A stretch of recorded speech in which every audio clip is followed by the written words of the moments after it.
शहरी रहमान साहिबा ने हमें ज्वाइन किया है। सेनेटर शहरी रहमान हमारे साथ हैं, साबिक सफीर बराए अमरीका।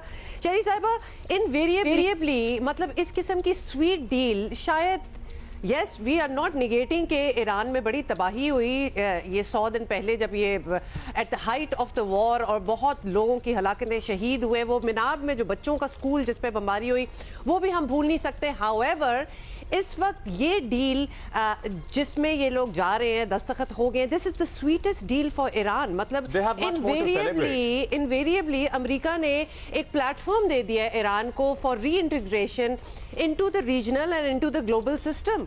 हमें तो लग रहा है कि they can really build up on this. जी बिल्कुल, इंशाल्लाह अगर ये डील इसी तरह आगे बढ़ा, और जाहिर है इसमें मैं समझती हूँ रोड़े अटकाने की कोशिश तो नेतन्याहू और उनका पूरा जो इस वक्त कैंप है कोशिश कर भी रहा है, और उनको काफी पहली दफा गैर मुतवक्को तौर पे मुंह की खानी भी पड़ रही है, वो भी अमेरिका के हाथों, जो पहले कभी हुआ नहीं है। तो हालात तो बड़ी तेजी से तब्दील भी हुए हैं, और ईरान की दलेरी ने भी बड़ा रंग लाया है जी उनके लिए। जैसे आप कह रही हैं स्वीट डील है, इसमें कहीं कोई गुंजाइश नहीं है इख्तिलाफ की। सारी दुनिया और हर किस्म का मोतबर इदारा और जरीदा इस बात को तस्लीम कर रहा है कि इससे बेहतरी तो ईरान को नहीं मिल सकती थी या किसी भी मुल्क को। तो इस हवाले से तो इसमें कोई दो राय नहीं है जी कि एज अ डील ये तो अब सूरत हाल पहले से भी उनके लिए बिल्कुल ऐसा ही है।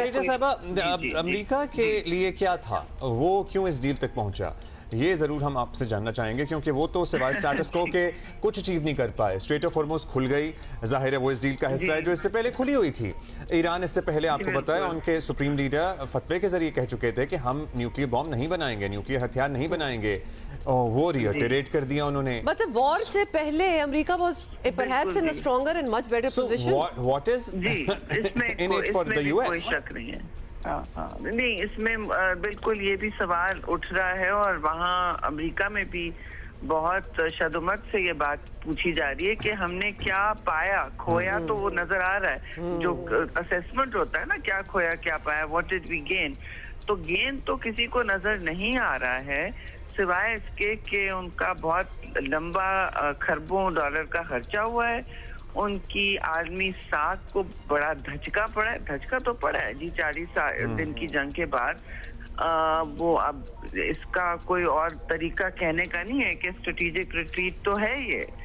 और ईरान में तो जाहिर है शनाइयाँ बज रही हैं, और मुहर्रम में तो इसलिए ज़्यादा सेलिब्रेशन एक हद तक ही महदूद है, लेकिन उनकी इस वक्त हुसैनी कैफियत तो वैसे भी उरूज पे थी इस पूरी जंग में।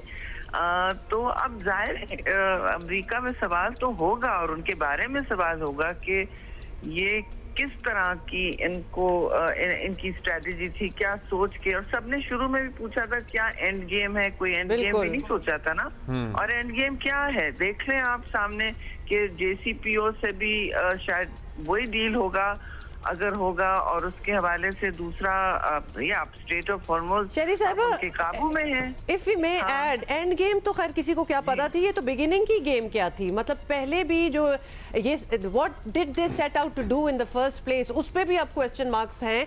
हाउएवर आपसे पूछना हम ये चाहते हैं कि डू यू सी शिफ्ट, हम नहीं कहेंगे कि बिल्कुल ही चेंज हो जाएगी, लेकिन a bit of a shift, a bit of an alteration between the US Israel relation as well, क्योंकि अब ये 2 बार हो चुका है। पहले भी JD वैंस एक दफ़ा जब ये सारा 14 पॉइंट मुसवदा नहीं शेयर किया गया, इजराइल ने अमेरिका से मांगा, तो तब भी उन्होंने झड़प दिया, उनको थोड़ी सी सुना दी। फिर अमेरिकी सदर की टेलीफोन कॉल्स भी रिपोर्ट हुई मीडिया में, उसमें तो थोड़े से अल्फाज भी बड़े सख्त थे। और फिर कल JD वैंस का पूरा ये कहना कि अगर मैं इजरायली कैबिनेट में होता तो मैं इसके सबके सवाल ना उठाता, क्योंकि we are the only ones who are sympathetic towards you. मतलब ये बहुत स्ट्रॉन्ग स्टेटमेंट्स हैं, हर जगह वायरल हो रहा है जी। और वायरल होने की बात, क्योंकि पहली दफा एक एडमिनिस्ट्रेशन इस तरह डिस्टेंस कर रहा है, और इस तरह उनको ओपनली उन पर सवालिया निशान उठा रहा है कि आप लोगों को तो ग्रेटफुल होना चाहिए कि हम आपको इतना भी सपोर्ट करें, क्योंकि दुनिया आपको कोई नहीं सुनना चाह रही। और एक तो ये, और फिर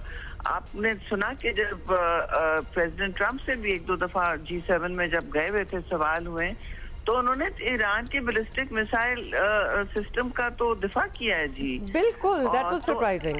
جی that he did.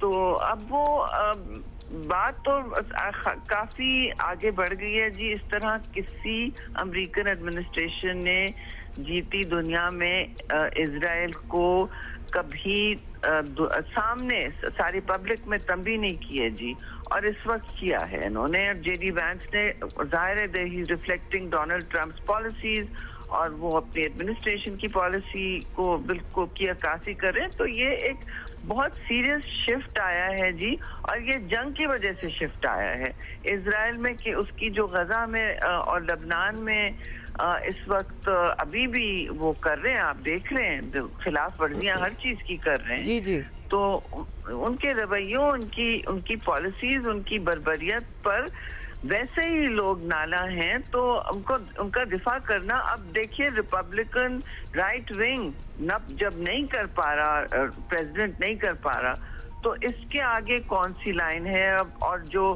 ڈیموکریٹس ان کا پھر ساتھ دیں گے ان پر بھی اب تو سوال اٹھیں گے. اور پورا فرینکلی جنریشنل شفٹ آیا ہے امریکہ میں. کیمپسز تو بالکل برداشت نہیں کرنے تیار ہیں. جی شریف صاحبہ, مطلب ابھی ہم اس کو کس طرح ڈسائفر کریں سمجھ نہیں آ رہا. ہو سکتا ہے کوئی اور کسی اور وجہ سے تاخیر ہوئی ہو, لیکن ظاہر ہے دنیا تو اسکیپٹیکل ہوتی ہے نا. ہاں اسکیپٹیکل ہوں گی, اور ایسے بہت مواقع آئیں گے جب اسپوائلر آپ کو پیچھے ہٹانے کی کوشش کرے گا. دیکھیے اسرائیل کی ایڑی چوٹی کا زور ہوگا, ان کی ساری جتنی بھی پالیسیز رہی ہیں اس میں تو آپ نے اس کے تابوت میں کیل لگائے ہیں کل, اور اس کے بعد ان کی بہت کوشش ہوگی, شدت سے کوشش بڑھے گی کہ وہ اپنا ایک پوزیشن ریگین کریں, خاص طور سے لبنان کے تھرو. اور وہ کر رہے ہیں, دے آر آلریڈی وائلیٹنگ, اور وہ تو کر رہے ہیں سیز فائر, جس پہ انہیں ڈانٹ بھی پڑی ہے. پریزیڈنٹ ٹرمپ نے, شاید آپ نے سنا نہیں ہے, اتنا انفارمیشن گلٹ ہے, انہوں نے کہا I don't like that at all, کہ میں نے یہ سائن کیا ہے, اور انہوں نے وہاں اسٹرائک کیا. تو انہوں نے بار بار کہا I don't like that at all. تو اب یہ آئی ڈونٹ لائک دیٹ کے بعد بھی کر رہے ہیں, جس پر کچھ خبر آئی تھی اڑتی کہ ایران نے کہا کہ ظاہر ہے ہم اس طرح کی خلاف ورزیوں کو بھی برداشت نہیں کریں گے. ان کی تو ایک بہت کلیئر پوزیشن ہوتی ہے, لیکن میں سمجھتی ہوں کہ ایک دم ہمیں رش ٹو ججمنٹ نہیں کرنا چاہیے. تھوڑا اگر ایک دن پیچھے ہٹتے ہیں تو آگے 2 دن کام بھی ہوگا. میں سمجھتی ہوں دس ول گو فارورڈ. 2 دن دھچکے بھی پڑے تو وہ تو دھچکے پڑنے ہیں جی, ایسا ہوگا. میں سمجھتی ہوں میں آپ کو کیویٹ دوں گی کہ 60 ڈیز میری نظر میں کم ہے, 90 یا 120 ہونے چاہیے, کیونکہ اس طرح کے کاموں میں یہ تاریخی اختلافات ہیں جی, اور تاریخ ساز کاموں میں ڈپلومیٹس کو ایسا ماحول چاہیے ہوتا ہے, ٹیکنیکل ٹیمز کو بھی, کہ وہ کام کر سکیں. and they are open to extension of the 60 days as well. مطلب وہ اتنا, that is not set in stone. اگر بات صحیح طرف جا رہی ہو تو that can also ہونا پڑے گا جی. right. بہت شکریہ شریف صاحبہ for your insight.